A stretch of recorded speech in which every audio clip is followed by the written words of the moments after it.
Olá pessoal, tudo bem com vocês? Sejam muito bem-vindos a esse nosso encontro, ao nosso boletim da Escola da Defensoria Pública do Distrito Federal.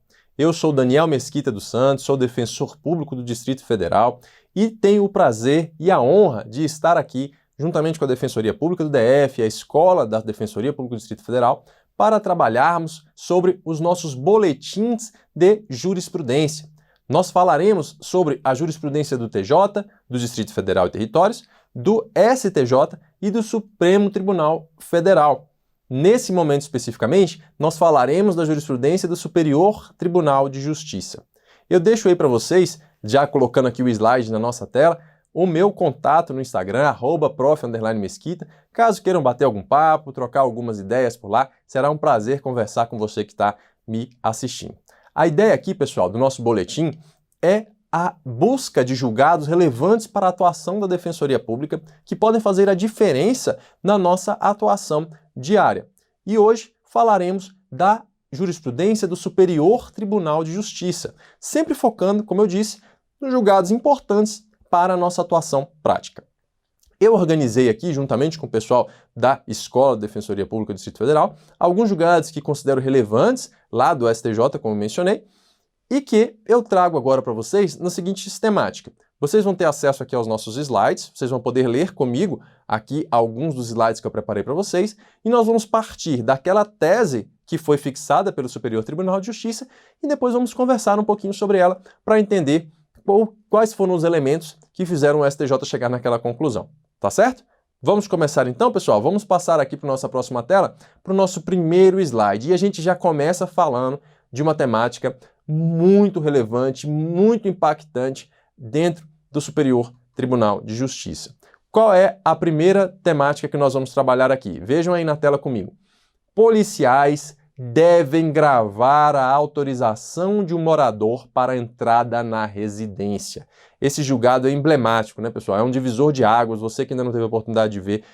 E mesmo após a nossa conversa aqui, eu sugiro muito que leia ao menos a ementa desse julgado. É um marco divisor de águas, como eu disse, na jurisprudência, na doutrina, na atuação policial. Realmente foi muito impactante o que foi decidido nesse HC, inclusive o julgado em si, da relatoria do ministro Schietti, foi muito emblemático, a leitura é até agradável, tem análise aí de como isso é aplicado em outros países, há até trechos de poemas interessantes que valem a pena a leitura, eu recomendo muito a leitura aí desse HC.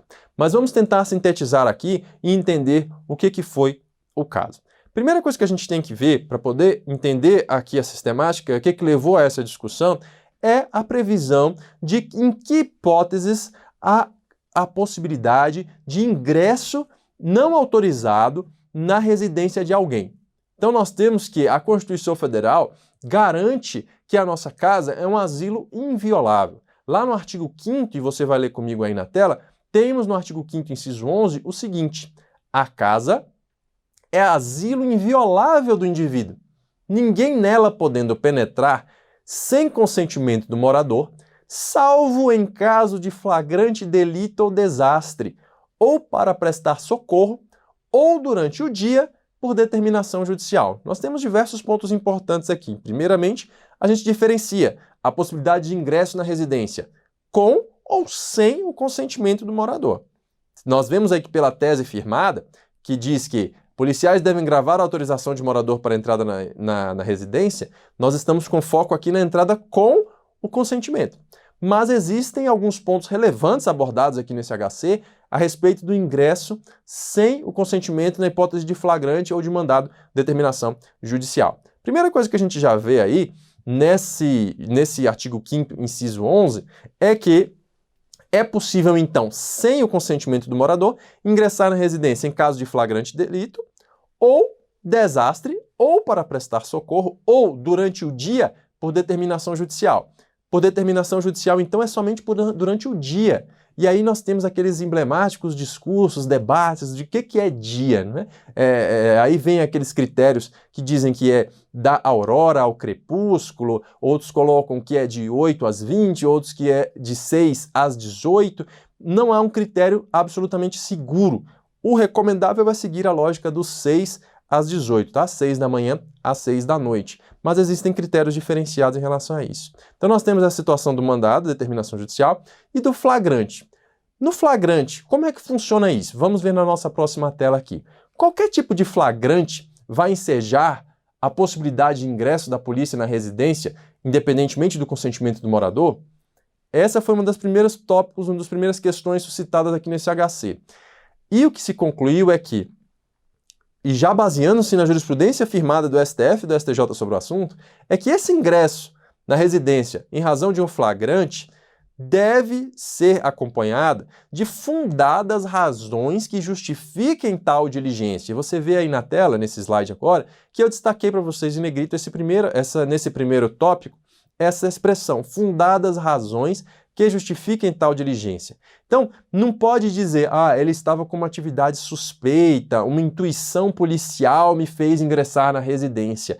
Essas atividades suspeitas, essas intuições justificam até a abordagem policial para ver ali se existe alguma situação, mas não vão justificar o ingresso na residência. Deve haver, então, fundadas razões que justifiquem tal diligência.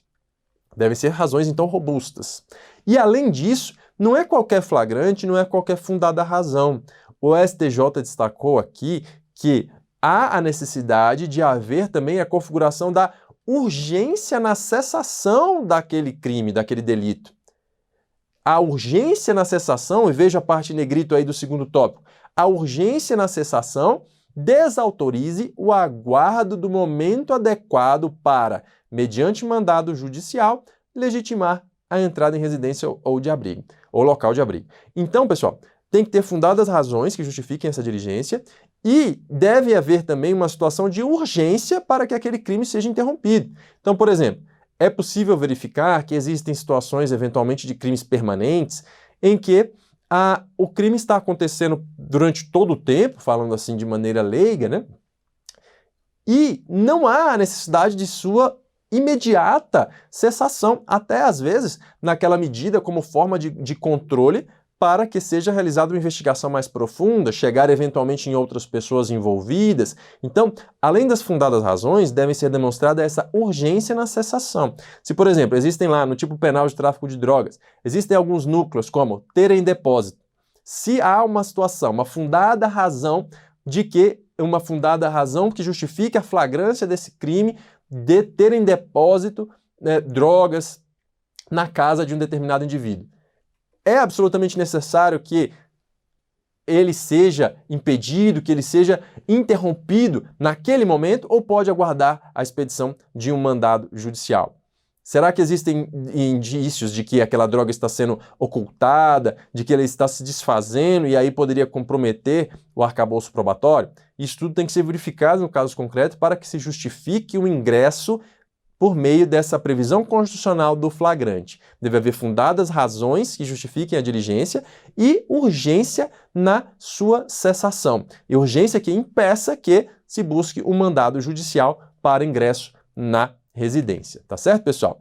Isso é uma aplicação rotineira já dos entendimentos anteriores do Supremo e do STJ. Eu trouxe aqui para vocês julgados do STF e do STJ que mostram que esse já era o entendimento tranquilo do STJ, dos dois tribunais a respeito do tema. Veja comigo ali na tela agora esse entendimento do Supremo. A entrada forçada em domicílio sem mandado judicial só é lícita mesmo em período noturno, quando amparada em fundadas razões devidamente justificadas a posteriori, que indiquem que dentro da casa ocorre situação de flagrante delito, sob pena de responsabilidade disciplinar, civil e penal do agente ou da autoridade e de nulidade dos atos praticados. Então esse é o tema 280 da Repercussão Geral do Supremo Tribunal Federal, que já batia na tecla dessas fundadas razões para o ingresso, não uma mera intuição, uma suspeita dos agentes policiais. O STJ já caminhava no mesmo sentido. Vejam aí na tela um julgado que saiu no informativo, inclusive, 606 do STJ, que dizia o seguinte: o ingresso regular da polícia no domicílio sem autorização judicial, em caso de flagrante delito, para que seja válida, necessita que haja fundadas razões, justa causa, que sinalizem a ocorrência de crime no interior da residência. Veja aí as fundadas razões, a justa causa aparecendo já lá no ano de 2017 nesse julgado do STJ. E aí continua o STJ. A mera intuição acerca de eventual traficância praticada pelo agente, embora pudesse autorizar a abordagem policial em via pública para a averiguação, não configura, por si só, justa causa a autorizar o ingresso em seu domicílio sem o seu consentimento e sem determinação judicial. Veja aí, então, que a mera intuição não se confunde com essas fundadas razões. Beleza, pessoal? Então, esses pontos foram analisados nesse HC, são fundamentais, e aí a gente chega agora no ponto mais crucial desse julgado. E aí você acompanha na tela comigo o que é o caso concreto, qual foi o caso concreto aqui com nomes simulados que eu coloquei, não é? Nomes fantasiosos, para não expor ninguém, mas para você entender o que aconteceu para que se analise especialmente a situação em que há o consentimento. Nós falamos aqui até agora do flagrante, então é do ingresso sem consentimento. E no caso quando há esse consentimento? Quais são os requisitos desse consentimento? No caso concreto, e você vê aqui na tela o caso concreto, o que aconteceu? Houve uma denúncia anônima de tráfico de drogas, a polícia foi até o local.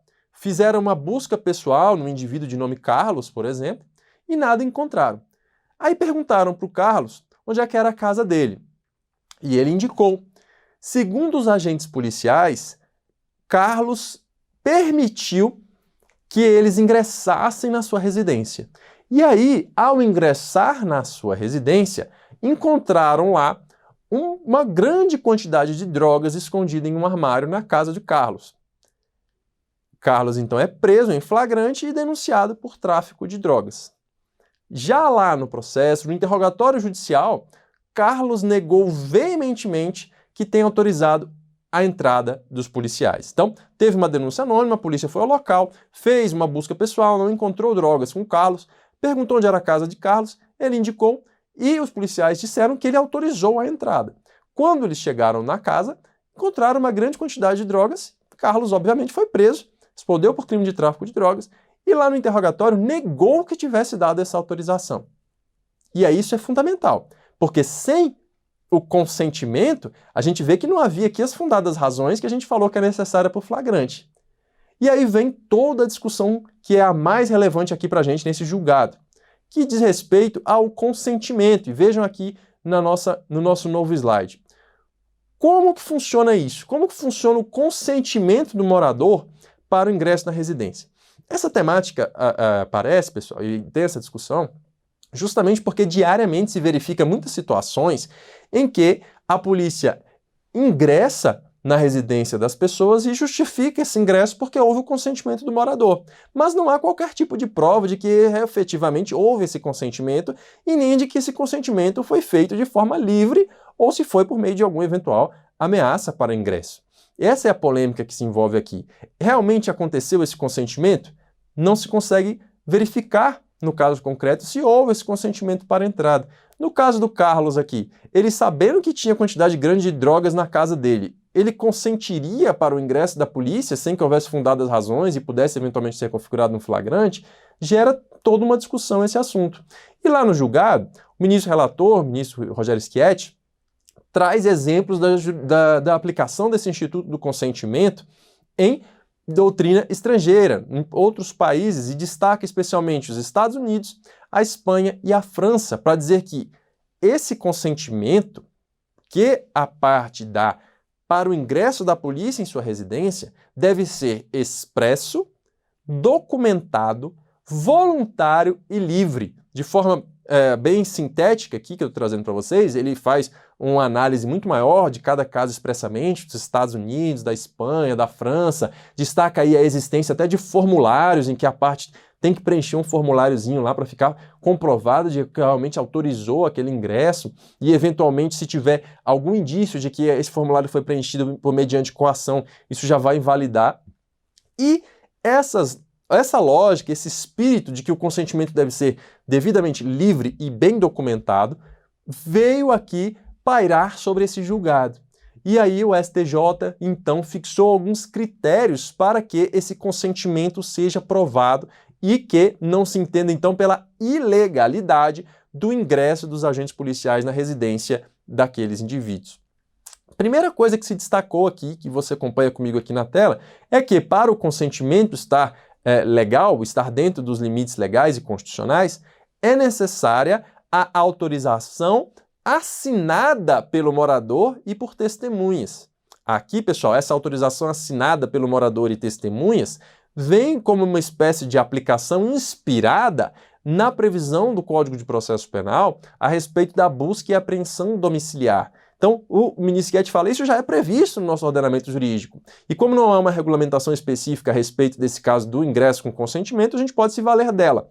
E aí, ó, vejam aí comigo aqui na tela, o artigo 245, parágrafo 7º do Código de Processo Penal, que diz o seguinte: finda a diligência, os executores lavrarão auto circunstanciado, assinando-o com 2 testemunhas presenciais, sem prejuízo do disposto no parágrafo 4º. Então, o que o ministro Guedes diz aqui? Eu não estou nem pedindo nada demais, eu quero só o que já existe dentro do âmbito do Código de Processo Penal. Uma autorização. Então, para a entrada dos policiais, dos agentes policiais na residência, supostamente com o seu consentimento, com o consentimento do morador, deve haver, então, o quê? Autorização assinada pelo morador e, se possível, por testemunhas.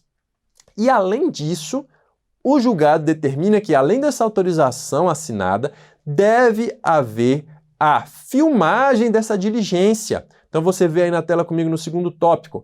A diligência deverá ser integralmente registrada em áudio e vídeo. A diligência deverá ser integralmente registrada em áudio e vídeo. Então, além da autorização assinada pelo morador e testemunhas, deve haver a filmagem, o áudio e vídeo registrado daquela diligência. Isso porque, na hipótese de haver qualquer tipo de dúvida sobre esse consentimento, a prova de que esse consentimento foi voluntário, de que ele foi livre, de que ele foi dentro da legalidade, cabe ao Estado. Então, a prova da voluntariedade do consentimento para o ingresso na residência do suspeito incumbe, em caso de dúvida, ao Estado. E é por isso que tem que gravar em áudio e vídeo. Então, pessoal, tudo que nós falamos aqui. Primeiro, a questão da entrada com flagrante. Precisa ter as fundadas razões, não pode ser uma mera intuição e tem que ter urgência na cessação do crime. Não é? Nós vimos que se ele não puder esperar realmente pelo mandado judicial, aí que pode ingressar na residência. E no caso do consentimento, que é o grande marco aqui desse julgado, um grande ponto de virada para o nosso ordenamento jurídico, vai necessitar da autorização assinada pelo morador e testemunhas e a diligência deve ser gravada em áudio e vídeo. Claro que, aí eu registro aqui por fim, nesse nosso último slide a respeito desse primeiro julgado, que nem todos os agentes policiais não vão ter essa estrutura para gravar todas essas atuações. Então, foi fixado aí no habeas corpus, nesse julgado, o prazo de 1 ano para permitir o aparelhamento das polícias, o treinamento e as demais providências necessárias para a adaptação às diretrizes dessa decisão. Então, essa determinação de que a diligência seja gravada em áudio e vídeo vai ter aí um prazo ainda para começar a ser exigido. Vai ter um prazo aí de 1 ano para essa exigência. Tá certo, pessoal? Isso é muito importante na atuação da Defensoria de todos os dias, especialmente aí, claro, para quem atua na seara criminal, na violência doméstica, vai perceber a diferença que isso pode fazer na nossa atuação na defesa dos nossos assistidos. Tranquilo? Beleza? Ficou claro? Podemos avançar então para o nosso segundo julgado. A gente vê aqui na tela o julgado de relatoria do ministro Félix Fischer, que firmou a seguinte tese: é direito do acusado optar por responder às perguntas de sua defesa técnica apenas. É direito do acusado optar por responder apenas às perguntas de sua defesa técnica. Essa situação também, pessoal, bastante polêmica, especialmente agora nesse período da pandemia, a gente pôde ter acesso a diversos vídeos, não é, que rodaram aí pela internet, de situações até bastante firmes, em que o magistrado, por muitas vezes, não admitia que o acusado respondesse apenas as perguntas da sua defesa, ou se representado pela defensoria, ou por um advogado particular. Eu mesmo cheguei a ver um vídeo em que o juiz disse pro acusado: ou você silencia de tudo e não responde pergunta de ninguém, ou você responde. Ele não poderia, segundo esse juiz, responder apenas as perguntas do seu advogado. Será que realmente é por aí? É aí o entendimento que prevalece? E o STJ mostra pra gente que não. Nós vimos aí que é direito do acusado escolher se ele vai responder apenas as perguntas da sua defesa técnica ou não. É direito do acusado ficar em silêncio, responder tudo, responder só uma, não responder outra. Então ele pode responder apenas as perguntas feitas pelo seu defensor. Então, o que o STJ disse? Eu trago um trechinho aqui para vocês. É direito do acusado, acompanhe a leitura comigo aqui, é direito do acusado de se manifestar livremente quanto do mérito, seja de forma espontânea ou sob condução de perguntas de qualquer autoridade, especialmente do seu próprio patrocínio. O acusado pode, inclusive, optar por responder apenas as perguntas de sua defesa técnica. Então, pessoal, e aí a gente vê aqui já na próxima tela alguns dos fundamentos disso, que a gente tem que lembrar, é importante lembrarmos, que o interrogatório é um ato de defesa. E essa lógica é capitaneada, é embasada pelo princípio da não autoincriminação e da proibição de provas, não é? Contra si mesmo. Então, não há possibilidade de se exigir a produção de provas contra si próprio. A ideia aí do princípio do nemo tenetur si detegere, não é isso? Então, isso vem da aplicação do próprio Código de Processo Penal. Vejam aqui na tela comigo o artigo 186 do CPP. Depois de devidamente qualificado e cientificado do teor da acusação, o acusado será informado pelo juiz, antes de iniciar o interrogatório, do seu direito de permanecer calado e de não responder perguntas que lhe forem formuladas. Aí o parágrafo único diz que o silêncio, que não importará em confissão, não poderá ser interpretado em prejuízo da defesa. O silêncio, que não importará em confissão, não poderá ser interpretado em prejuízo da defesa. Então, há a possibilidade de o acusado responder apenas as perguntas feitas pelo seu representante, pelo seu advogado, pelo seu defensor, pela sua defensora.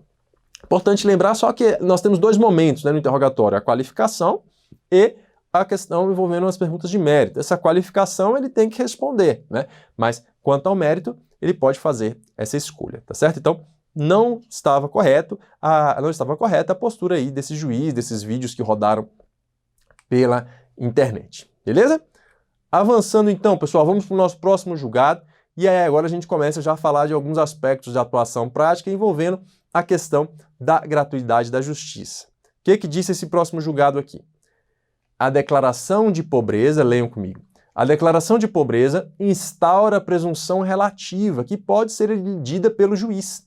Todavia, para se afastar tal presunção, é preciso que o magistrado indique minimamente os elementos que o convenceram em sentido contrário ao que foi declarado pelo autor de declaração de hipossuficiência.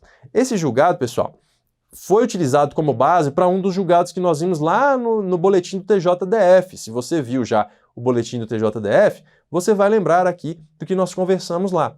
Nós temos, pessoal, e aí eu trago aqui para vocês o conjunto normativo aplicável, o artigo 98 e 99 do Código de Processo Civil, que vão tratar especificamente dessa questão, garantindo aí a gratuidade da justiça, o benefício da gratuidade da justiça para aqueles que não puderem arcar com as despesas e os honorários advocatícios, sem comprometimento da sua subsistência, e especialmente o artigo 99, nos parágrafos 2º e 3º, o artigo 99, nos parágrafos 2º e 3º, vão deixar claro esse entendimento do STJ aqui. Vamos relembrá-los aqui, leiam comigo na tela. Parágrafo 2º, vamos ler primeiro o que está mais embaixo, o parágrafo 2º. O juiz somente pode indeferir o pedido se houver nos autos elementos que evidenciem a falta dos pressupostos legais para a concessão de gratuidade, devendo, antes de indeferir, determinar à parte a comprovação do preenchimento dos referidos pressupostos. E aí o parágrafo 3º, presume-se verdadeira a alegação de insuficiência deduzida exclusivamente por pessoa natural. Então, pessoal, quando a juíza demanda que há declaração de hipossuficiência, há uma presunção relativa de veracidade daquelas alegações. Então se presume que são verdadeiras aquelas alegações da hipossuficiência. Se houver algum elemento no processo que chame a atenção do magistrado para que ele entenda que não é o caso de aplicação de deferimento da gratuidade da justiça, ele deve proferir uma decisão indicando quais são esses elementos. Por exemplo, um servidor de um órgão que é conhecido por ter uns salários altos. Ele está pedindo ali gratuidade da justiça, aí o juiz vai na decisão, olha, venha aos autos os seus contra-cheques, seus últimos contra-cheques, porque servidores desse órgão aqui indica que tem uma remuneração elevada. E aí vai ser permitido, então, que o assistido ou a pessoa qualquer que esteja pleiteando esse benefício da gratuidade de justiça junte os documentos comprobatórios. Então, a presunção é relativa. O juiz deve indicar minimamente quais são os elementos que o fizeram questionar essa concessão dessa gratuidade e, assim, conferir prazo para que junte os documentos comprobatórios e obter, assim, o deferimento do pedido da gratuidade da justiça. O magistrado, então, verifica quais são esses elementos, verifica lá nos autos se foram juntados comprovantes necessários, se não, indica quais são esses elementos que estão chamando a atenção de forma a não conceder o pleito e abre prazo para que sejam juntados os documentos necessários. E aí sim é deferido ou não o benefício da gratuidade da justiça. Lembrando sempre da existência da presunção relativa nessa hipótese. Tá certo, pessoal? Ponto muito importante da nossa atuação, essa interpretação sistemática do artigo 98 e 99 do Código de Processo Civil. Beleza? Tranquilo? Vamos avançar? Mais um julgado bem importante aqui para a gente agora do Superior Tribunal de Justiça. E aí você vê na tela qual foi a tese firmada. Necessária comprovação de identidade autêntica para validação de citação via aplicativo WhatsApp. Mais uma vez, esse caso aqui tem muito debate lá no TJDF. Então você que assistiu o nosso boletim lá do TJDF vai lembrar que esse caso já foi tratado lá, um pouco menos de detalhamento do que a gente vai ver aqui, mas teve importante decisão do TJ a respeito desse assunto. Qual que é a discussão? Processo criminal, processo penal, vai admitir essa citação por meio de WhatsApp? Essa é a maior dúvida a ser respondida nesse julgado do STJ, que inclusive vem de um HC impetrado pela Defensoria Pública do Distrito Federal. Vamos avançar aqui no próximo slide, e aí você vai ver que, no âmbito do processo penal, como você bem sabe, é necessária a realização da citação pessoal, para que se garanta, assim, a ciência inequívoca do processo àquele acusado, certo? Então, essa citação deve ser pessoal para garantir a ciência inequívoca. Aí, lá no habeas corpus, o que se alega? Que essa citação foi feita por meio do WhatsApp sem os cuidados mínimos de confirmação dos dados pessoais. Sem os cuidados mínimos de confirmação dos dados pessoais. Destaca-se que existe lá na Lei 11.419 de 2006, no artigo 6º, a previsão de que, e aí você confere comigo no último ponto do nosso slide aí, observadas as formas e as cautelas do artigo 5º desta lei, as citações, inclusive da Fazenda Pública, excetuadas as dos direitos processuais criminal e infracional, poderão ser feitas por meio eletrônico, desde que a íntegra dos autos seja acessível ao citando. Então, a Lei do Processo Eletrônico, a Lei 11.419 de 2006, traz ali o que parece uma vedação, não é isso? Excetuadas as de direito processual criminal. Então, não caberia citação por WhatsApp no âmbito criminal. E existe aí uma portaria do Tribunal de Justiça do Distrito Federal que regulamenta como que ocorre essa citação, intimação por meio de WhatsApp. Aí, primeiro, foram levantados diversos óbices que impediriam essa citação via WhatsApp. Você vê aqui na tela comigo nesse próximo slide isso também. Primeiramente, salta aos olhos que a regulamentação dessa citação via WhatsApp, por meio de portaria, poderia significar uma mácula de ordem formal, porque estaria violando a competência privativa da União para legislar sobre processo. Além disso, se destacou também uma violação de ordem material, que você pode ver comigo no primeiro tópico também, que é em razão da ausência de previsão legal e possível malferimento de princípios caros como o devido processo legal e o contraditório e a ampla defesa. Então, há uma alegação aí, além daquele artigo 5º da Lei de Processo Eletrônico, há uma alegação de invasão da competência privativa da União para legislar sobre o processo e também de ordem material, como uma violação aí aos princípios como o devido processo legal, contraditório e ampla defesa. O que o STJ entendeu? É possível a citação por meio de WhatsApp no âmbito criminal?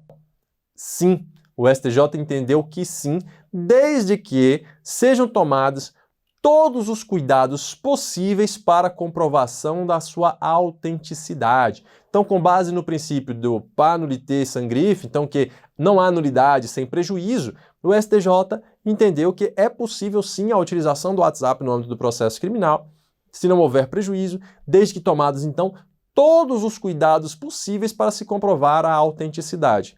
Essa questão da autenticidade das conversas do WhatsApp é bem marcante. Nós mesmos na defensoria sempre tomamos o cuidado de saber se, ainda mais em questões sensíveis, como a desistência do processo, algum tipo de acordo, se é realmente aquela pessoa que está falando com a gente que está celebrando aquele acordo, ter ali alguns cuidados no dia a dia, preserva e protege a própria atuação do defensor ou da defensora pública. E isso é mais ou menos o mesmo espírito do que o STJ entendeu aqui. E aí ele trouxe alguns exemplos de elementos que devem ser verificados para que essa citação seja tida como válida. Vejam aqui no nosso próximo slide. Então, deve haver o quê? A comprovação da autenticidade da conversa. E aí o STJ destacou, por exemplo, para destacar a autenticidade do destinatário. Deve apresentar ali, então, o oficial de justiça, quando fizer essa citação por WhatsApp, deve certificar-se do número de telefone, para verificar se é mesmo daquela pessoa, a confirmação escrita, e se há uma foto individual. Esses elementos de número de telefone, confirmação escrita e foto individual são alguns daqueles que podem comprovar a autenticidade da conversa. Confirmação escrita, número de telefone e foto individual. Claro, né, pessoal, que cada caso é um caso. Na sua atuação prática tem que verificar os elementos ali que realmente demonstrem que há uma conversa com aquela pessoa específica, que ela demonstrou sua ciência. Então, por isso que é importante também o próprio oficial de justiça, e aí a gente pega isso para a nossa atuação do dia a dia, verificar todos os meios que o WhatsApp permite da nossa atuação, como o envio de fotos, de vídeos, além do texto simplesmente digitado. Por exemplo, se houver a assinatura, um documento nos autos com a assinatura daquele indivíduo a ser citado, é interessante que se peça que ele faça uma confirmação por escrito, assine, tire uma foto do documento e mande, envie uma foto do seu documento de identificação. Esses são outros meios que o WhatsApp permite para a comprovação da autenticidade da conversa, certo? E que eu aconselho, inclusive, que na Defensoria Pública a gente tome esses cuidados até nas nossas comunicações internas e nas comunicações com os assistidos para a preservação do nosso trabalho. Então, pessoal, é possível a citação mesmo no processo criminal, por meio de WhatsApp, desde que se tome os cuidados necessários para a confirmação da autenticidade dessas conversas. E aí alguns pontos de especial atenção que a gente tem que ter. O STJ salientou, e eu trouxe para vocês aqui no nosso slide também, a questão da mera confirmação escrita. Então, se não tem ali uma confirmação de que aquele número é realmente daquela pessoa, se não tem foto, e ele simplesmente manda um ok, será que isso é suficiente para a confirmação da autenticidade? Aí o STJ entendeu que não. Só essa confirmação escrita não seria suficiente. Tem que ter outros elementos ali que comprovem essa situação. Isso é importante porque não é o que a gente vê, às vezes, na prática, né, pessoal? A gente tem que tomar cuidado com isso, porque muitas vezes levam em conta só aquele check lá do WhatsApp de confirmação de leitura ou não, às vezes só de que chegou e o processo vai caminhando. Então tem que ficar bem atento para ver como é que isso está acontecendo. E aí, o que o STJ falou também, um ponto importante que eu trago aqui para a leitura de vocês. Concorrência de 3 elementos indutivos da autenticidade do destinatário. Número do telefone, confirmação escrita e foto individual. Entendo possível presumir-se que a citação se deu de forma válida, ressalvado o direito do citando de posteriormente comprovar eventual nulidade, certo? Então sempre ressalvando aí o direito do citando de posteriormente comprovar a eventual nulidade, certo, pessoal? Julgado bem importante, a gente tenta, eu mesmo já tentei aplicar esse posicionamento em outras áreas. Existe uma resistência de alguns magistrados em aplicação desse pedido de citação por WhatsApp, até mesmo nos processos cíveis, justamente pela ausência de uma previsão expressa em lei da possibilidade de citação por meio de WhatsApp, que como regulamentação aqui do TJ local, é por portaria, né? Mas esse precedente é importante para a gente tentar aplicar isso em outras situações também que pode nos ajudar. Beleza? Certinho? Ficou claro esse julgado? Podemos partir então para o nosso próximo entendimento, o nosso próximo julgado do STJ, que diz o quê? Qual foi a tese? É desnecessário o preparo do recurso cujo mérito discute o próprio direito ao benefício da assistência judiciária gratuita. Esse caso aqui, pessoal, é bem lógico, né? Seria um contrassenso pensar de maneira diferente. Se houve um indeferimento da justiça gratuita e há a interposição de um recurso, o próprio mérito recursal é a discussão do direito ao benefício da assistência judiciária gratuita. Vai se exigir o preparo recursal se eu estou discutindo justamente que eu não posso pagar o preparo?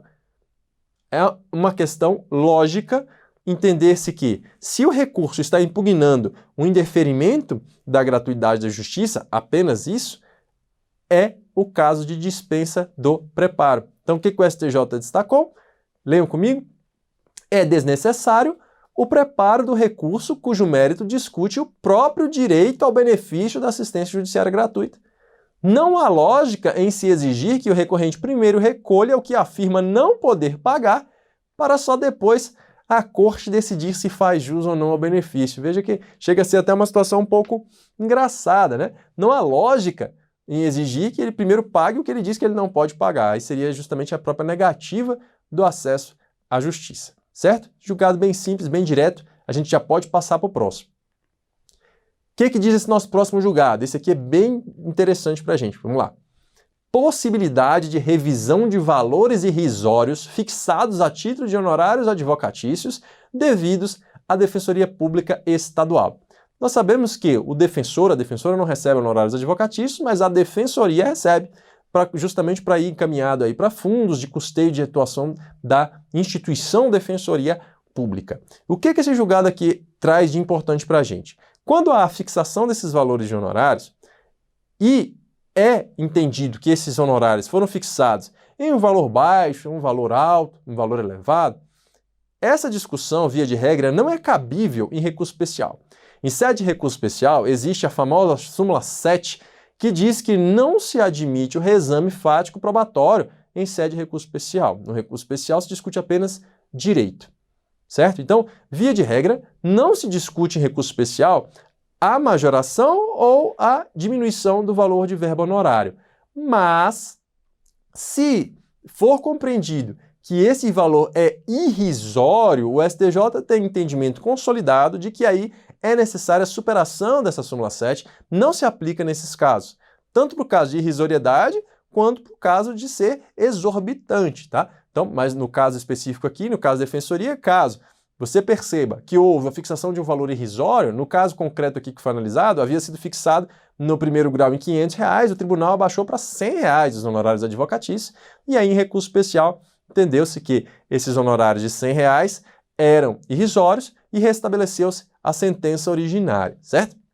Então, no caso de honorários irrisórios, é possível a rediscussão dos valores em sede de recurso especial, não havendo que se falar em aplicação da súmula 7 ao caso. Nesse ponto aqui, pessoal, essa é a essência do julgado, tá? Mas eu quero abrir um pouquinho mais a discussão aqui a respeito desse assunto com vocês. Lá nesse julgado, o STJ mencionou a súmula 421 daquela corte, a própria súmula 421 do STJ, que diz o quê? Ó, vejam aqui comigo na tela. Ó.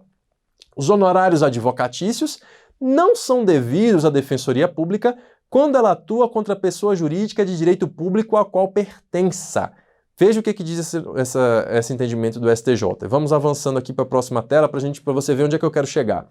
Esse entendimento do STJ, consolidado na súmula 421, entende que existiria uma espécie de confusão patrimonial entre a Defensoria e o Estado ao qual ele pertence, ou o Distrito Federal, ou a União. Então, a Defensoria Pública da União, por exemplo, se quem tivesse que pagar os honorários num processo fosse a União, aí não paga. Por quê? Porque quem está litigando ali é a Defensoria Pública da União contra a União. Então, o DF contra o DF. E aí há julgados, inclusive, ampliando isso até para a administração indireta. Então, se existe uma autarquia aqui do Distrito Federal e a Defensoria está litigando contra ela e vence, não receberia os honorários porque haveria essa suposta confusão patrimonial. Esse é o entendimento do STJ, que foi, inclusive, destacado.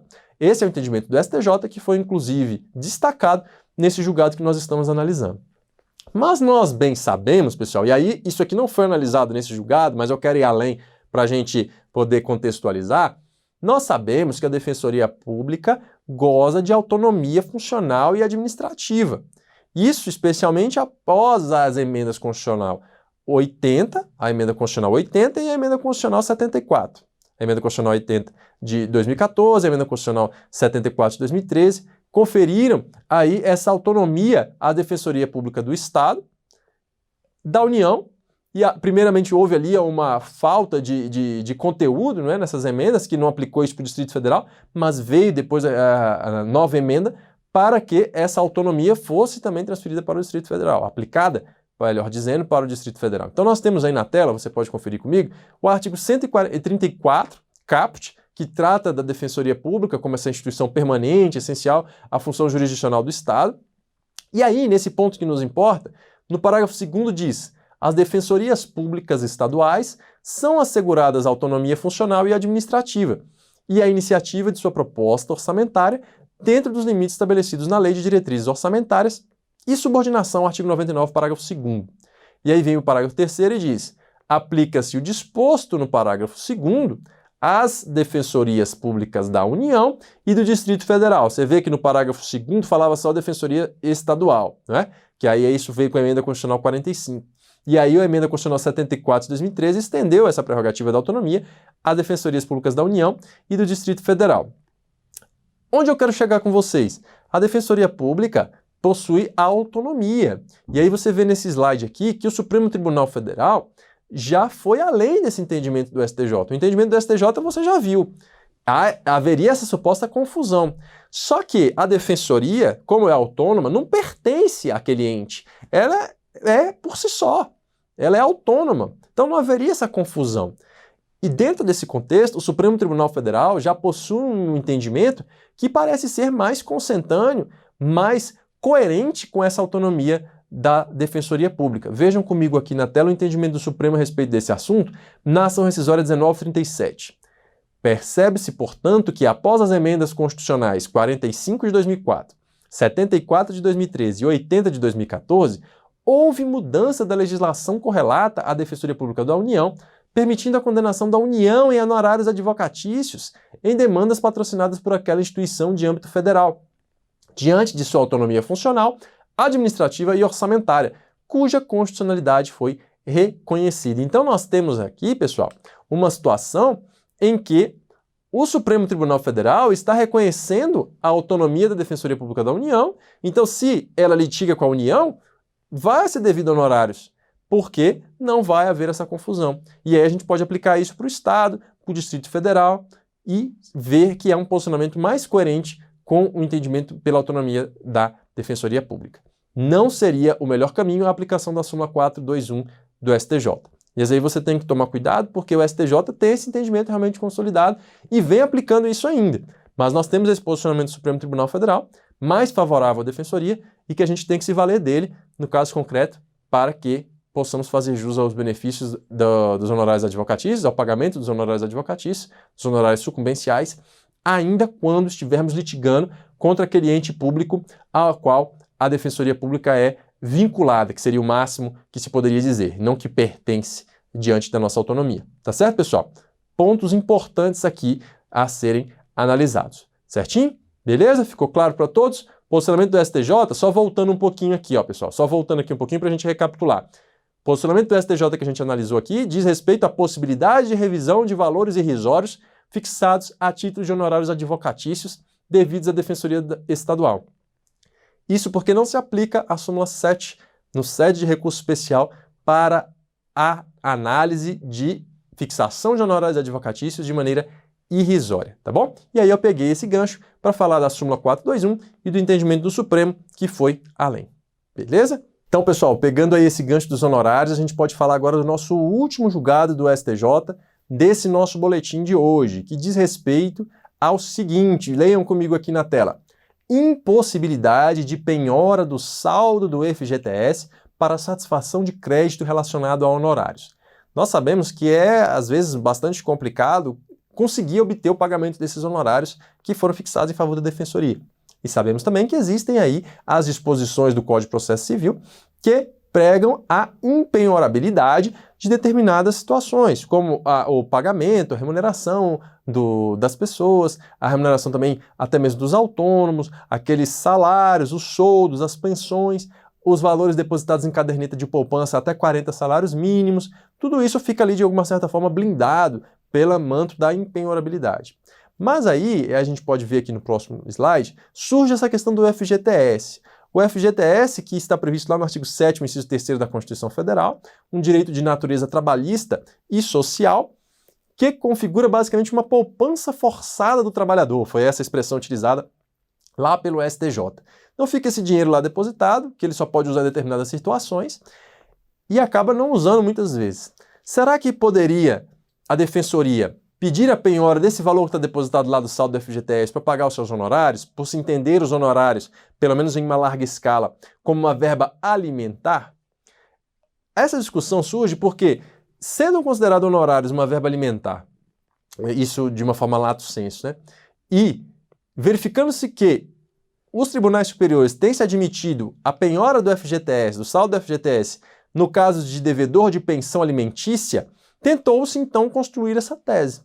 Só que o STJ entendeu que nesse caso não é possível a penhora do saldo do FGTS. E o que o STJ diz? Tem um trecho do julgado bem interessante, bem que sintetiza bem, que eu vou pedir aqui licença para ler para vocês vão ler comigo aqui no slide. O que diz? Esta corte tem admitido excepcionalmente o levantamento do saldo do FGTS em circunstâncias não previstas na lei de regência, mais especificamente nos casos de comprometimento do direito fundamental do titular do fundo ou dos seus dependentes, o que não ocorre na situação retratada nos autos. Então, com base nessa lógica que o STJ adotou, é possível verificar com clareza que a hipótese do pagamento de pensão alimentícia, o indivíduo que não tem condições, e aí se busca a penhora do saldo do FGTS, vai entrar justamente nessa questão de comprometimento de direito fundamental do titular ou dos seus dependentes. Mas para pagamento da verba honorária da Defensoria Pública, não vai ser possível encaixar a situação nessa hipótese excepcional. Então, pessoal, os honorários da Defensoria Pública, por mais que a gente encontre uma dificuldade grande em obter aí a sua satisfação, não será possível obter a penhora do saldo de FGTS para o pagamento da verba honorária da Defensoria Pública. Não será possível a penhora do saldo de FGTS para o pagamento da verba honorária da Defensoria Pública. Tá certo, pessoal? E aí, gente, com esse último julgado, com essa última informação, a gente finaliza essa nossa análise do boletim realizado a respeito da jurisprudência do STJ. Foi um prazer estar aqui com vocês, espero ter contribuído com o crescimento intelectual e, especialmente, contribuído para a melhora da sua atuação prática na defesa dos nossos assistidos. Fico à disposição no que eu puder ajudar, no que eu puder debater, e vai ser uma honra poder conversar com você que está aí me assistindo, tá certo? Então, até uma próxima oportunidade e até breve.